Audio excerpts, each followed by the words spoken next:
اعوذ باللہ من الشیطان الرجیم بسم اللہ الرحمن الرحیم شہر رمضان الذی انزل فیہ القرآن۔ اللہ تعالیٰ نے قرآن کریم میں ارشاد فرمایا رمضان کا وہ مہینہ جس میں قرآن آیا۔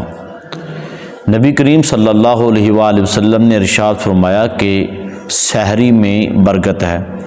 حضرت انس بن مالک رضی اللہ تعالیٰ عنہ فرماتے ہیں کہ نبی کریم صلی اللہ علیہ وآلہ وسلم کی بارگاہ میں نے کھجوریں اور پانی پیش کیا تو نبی پاک صلی اللہ علیہ وآلہ وسلم نے کھجوروں کو تناول کیا، اور سحری کے وقت کھجور کھانا بھی نبی کریم صلی اللہ علیہ وآلہ وسلم کی سنت ہے۔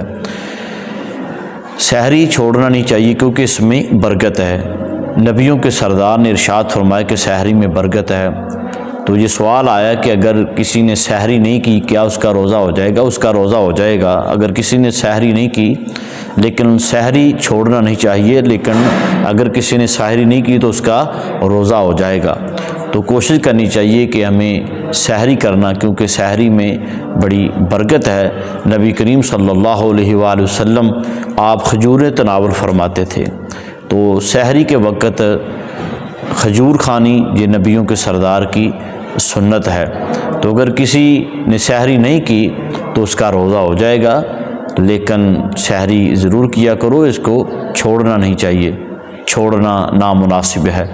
تو اللہ تعالی ہم سب کو صحیح طریقے سے روزہ رکھنے کی توفیق عطا فرمائے۔